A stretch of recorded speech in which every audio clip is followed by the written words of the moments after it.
Have you ever had that feeling, where like a new idea just kind of clicks in your brain? Yeah. Or you suddenly remember something you thought you'd totally forgotten? It almost feels like magic, right? It really does. But it's actually some super complicated stuff going on up there in our head. Absolutely. So on today's deep dive, we're going to try to unpack some of that magic. Okay. And we'll explore how we learn, how we remember things, and even what intelligence is really all about. Sounds good. And to help us do that, we've got chapters 12 and 13 from this biopsychology textbook. Yeah, some really fascinating stuff in there. Right. So we're going to dig into those chapters. Absolutely. And our mission today is to try to pull out those key insights. How does our brain actually take in information, hold on to it, and then use it to navigate the world around us? Right. And we're going to try to do it without getting too bogged down in all the technical jargon. Yeah, keep it nice and straightforward. Yeah, exactly. So let's jump right in, okay? So first up, learning and memory. It seems like you almost can't talk about one without the other. Yeah, I mean, they're totally intertwined. Right, like learning is kind of the process of creating memories. Yeah, that's a great way to put it. When we learn, we're essentially forming new memories. Okay, so when something goes wrong with the brain's ability to store those memories, Right. that's when you can see things like amnesia. Right, exactly. Amnesia is basically when those storage or retrieval mechanisms break down. Okay, so when we're talking about amnesia, the case of Henry, or HM, immediately comes to mind.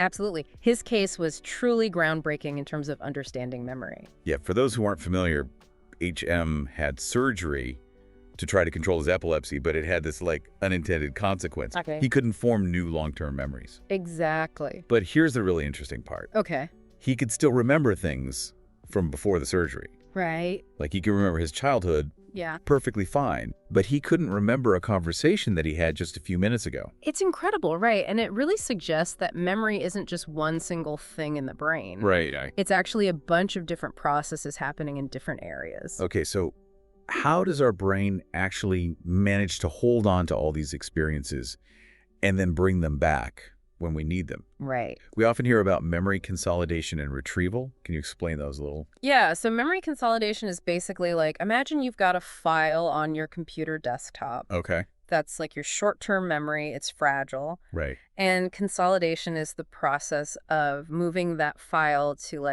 a more permanent folder on your hard drive. Oh, okay. That's your long-term memory. And retrieval is when you open that file back up and use the information. Oh, got it. And there's also this thing called working memory, Right. which is kind of like that mental scratch pad we all use. Yeah. It lets us hold on to information just long enough to use it. As someone gives you directions, you can remember them long enough to get where you need to go. That's a good point. Now what's happening on a physical level in the brain when we learn something new and these memories are being formed? Yeah.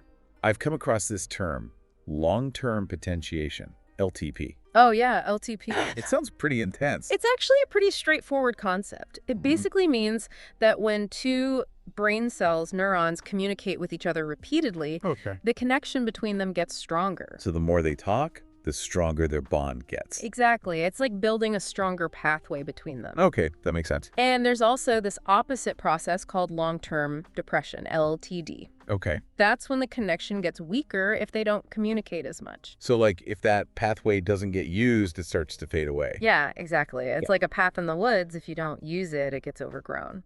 And that's important too. It is. It helps us get rid of memories that aren't relevant anymore. Okay, so it's not just about building those connections. Right. It's also about pruning them back and keeping things tidy. Exactly. Like gardening, you got to get rid of the weeds to let the good stuff grow. I like that analogy. So we all know that getting enough sleep is important, Yeah. but it also plays a big role in memory. Right. Absolutely. When we sleep, our brains are busy consolidating all those new memories. So it's like hitting save on all that new information we've taken in. Yeah, exactly. It's like your brain's nightly backup system. Okay, so what happens if you don't get enough sleep? Well, you're basically running your computer without ever saving your work. Oh, man, that's scary. All right, so this might sound a little weird, Okay. but can we actually change our memories after they've been stored? Yeah, it's a fascinating area of research. Like, you'd think they'd be fixed, right? It turns out that every time we recall a memory, Okay. it becomes a little unstable for a short time. Really? Yeah, and during that time, it can actually be modified. So what, like someone could plant a false memory?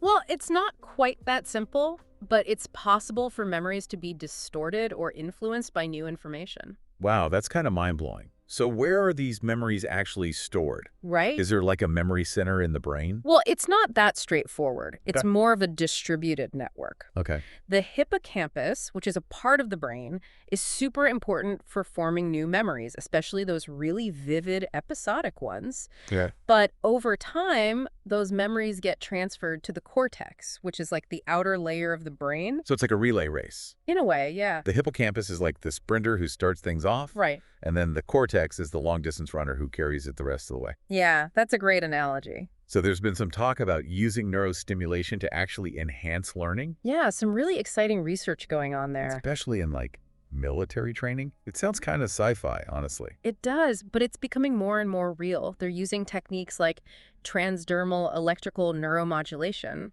Okay. Which basically involves sending tiny electrical currents through the skin to stimulate specific brain areas. And that can help them learn faster. Well, the goal is to boost things like alertness, attention, and sensory processing. Okay, so like making them more receptive to new information. Exactly. And they're also looking at vagus nerve stimulation to potentially improve language learning. Wow. That could be huge for like intelligence officers and stuff. Absolutely. So switching gears a bit, how does our memory change as we get older? Right. It's a concern for a lot of people as they age. It's a natural part of aging. Okay. Basically, the activity of genes that are involved in LTP starts to decline. So that process of strengthening those connections in the brain slows down. Exactly. And there are changes in synaptic function and plasticity as well. What's plasticity again? It's the brain's ability to change and adapt. Oh, right. So all of this can lead to a slowing down and forming new memories and retrieving old ones. And then there's Alzheimer's disease. Right, which is a much more serious and devastating form of memory impairment. Yeah, what causes Alzheimer's?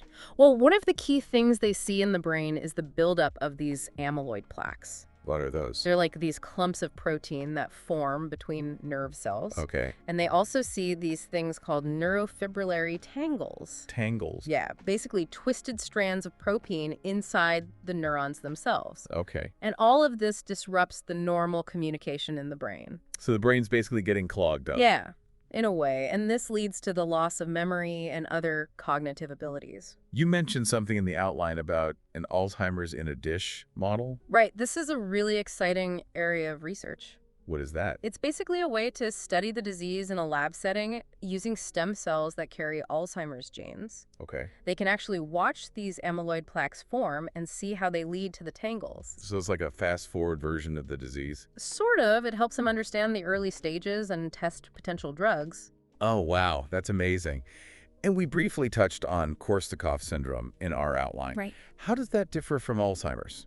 Well, both conditions involve memory loss. Right. But Korsakoff syndrome is typically caused by chronic alcohol abuse and a lack of thiamine, which is vitamin B1. Okay, so different causes, different patterns of memory loss. Exactly. But our sources focus mainly on Alzheimer's and don't go into much detail about Korsakoff's. Okay, that's fair enough. So we've covered a lot about learning and memory. Let's move on to intelligence. Sure. What do we actually mean when we say someone is intelligent? Yeah, it's a tricky concept. It seems like a pretty broad term. It is. One psychologist, Sternberg, actually suggests that intelligence is a cultural invention. What do you mean by that? Well, he argues that what we consider intelligent behavior depends a lot on the culture we live in. So what's considered smart in one culture might not be in another? Exactly. And there's also this debate about the structure of intelligence itself. Some researchers, called lumpers, believe there's this general intelligence factor called G, Oh, great. like one underlying ability that influences how we do on all sorts of intellectual tasks. Okay, so you're either smart or not. Well, the splitters disagree. Okay. They believe there are multiple intelligences, like different types of smarts. Oh, interesting. So how do we measure all this? Well, we have things like IQ tests. Right.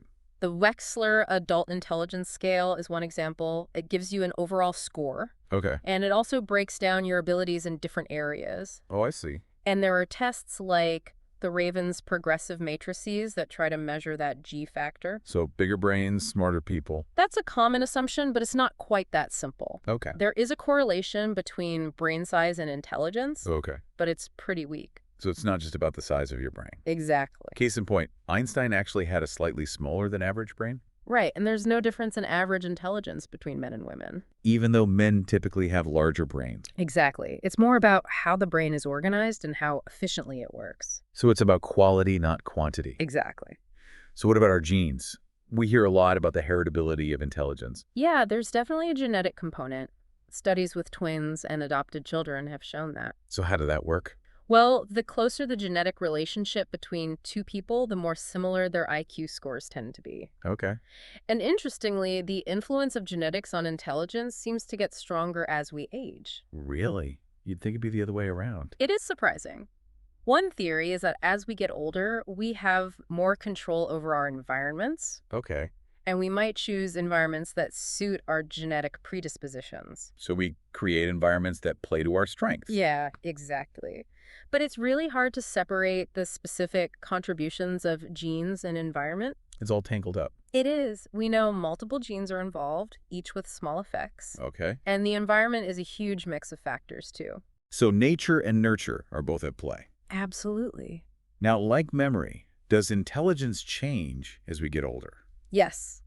There are some typical changes that come with age. Okay. One big factor is processing speed. What does that mean?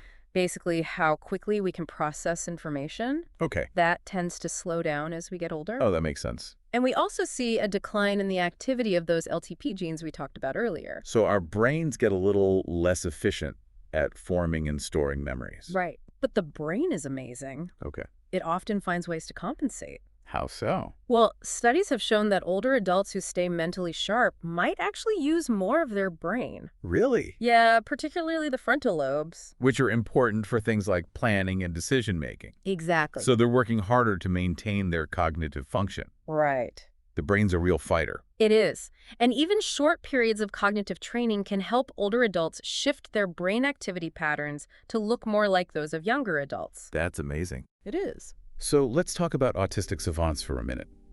These are people who, despite developmental challenges, Right. have extraordinary abilities in specific areas. Yes, it's fascinating. What can their abilities tell us about intelligence? Well, we don't fully understand how those abilities develop. Some researchers think it could be due to intense practice, Okay. but often those skills seem to emerge without any specific training. So it's almost like they're born with it. It's possible. Hmm. There's another theory that suggests these abilities might be present in all of us to some degree. Really? Yeah, but they're usually kept in check by higher level brain functions. So what, like, our brains are holding us back? In a way, yes. And in autistic savants, those control mechanisms might be weaker. That's the idea. It's like their brains are able to access lower level processing more directly. So it's a trade-off, in a way. Potentially, yes. Okay, let's talk about what happens when intelligence or cognitive function is impaired. Okay. And specifically, let's focus on ADHD. So, attention deficit hyperactivity disorder. What is it? Basically, it's a neurodevelopmental condition that causes problems with attention, hyperactivity, and impulsivity. Right, and it's pretty common, right? It is, and it has a strong genetic component. How strong? Studies estimate the heritability to be around 76% on average. Wow, that's a lot. So what's going on in the brain of someone with ADHD? Well, research has shown some structural differences. Okay. For example, there's often reduced integrity of white matter, Which is? the stuff that connects different parts of the brain. Oh, right, the wiring. Yeah, exactly. So communication between different brain regions might not be as efficient. Okay. And they've also observed slightly smaller brain volume in some areas, like the prefrontal cortex. That's the part involved in planning and decision-making, right? Right. And the parietal temporal regions and cerebellum are also often smaller. Yes. What about neurotransmitters? I know they play a big role in attention and behavior. They do. And a lot of the genes that are linked to ADHD are involved in the transmission of neurotransmitters. Like which ones? Dopamine, serotonin, norepinephrine, and acetylcholine. Okay. This is interesting because the medications commonly used to treat ADHD, like Ritalin and Adderall, Right. they work by increasing the activity of dopamine and norepinephrine. So the idea is that people with ADHD might have lower levels of these neurotransmitters. That's one of the leading theories. Okay. Especially in areas of the brain that are important for executive function. Right. Things like planning, working memory, and impulse control. So it's not just about being hyperactive and fidgety. Right. It's about having trouble regulating your attention and behavior. Exactly. Are there environmental factors that can play a role too? Yes, things like brain injury, complications during pregnancy or birth, and exposure to toxins. Okay, like what kind of toxins? Lead is a big one. Yeah. Studies have linked higher lead levels in children to an increased risk of ADHD symptoms. Makes sense. Lead is bad for the brain. It is. And there's also research showing a link between prenatal exposure to air pollution and attention problems in children. Wow. So many things can influence brain development. It's incredibly complex. So we've covered an incredible amount of ground today. From the tiny connections between brain cells to the big concepts of intelligence and disorders like Alzheimer's and ADHD. It's been a fascinating journey through the brain. It really has. Yeah. We've seen how learning and memory are dynamic processes Yeah. that involve strengthening and weakening connections, Right. and how different parts of the brain work together over time. Absolutely. We've talked about how intelligence is influenced by both our genes and our experiences, Yeah. and how those influences can change throughout our lives. Right. And we've seen how conditions like Alzheimer's and ADHD give us valuable insights into how the brain works. Absolutely. They highlight the complexity and fragility of our cognitive abilities. So for our listeners, as you go about your day, think about this. How could understanding these brain mechanisms help you learn new things or improve your memory? Yeah, it's something to ponder. And as we continue to learn more about the brain, how might our views on intelligence and neurodiversity change? That's a great question. What new questions do you have about your own mind? Keep exploring, folks. The brain is full of surprises. Absolutely. Thanks for joining us on this deep dive. It's been a pleasure.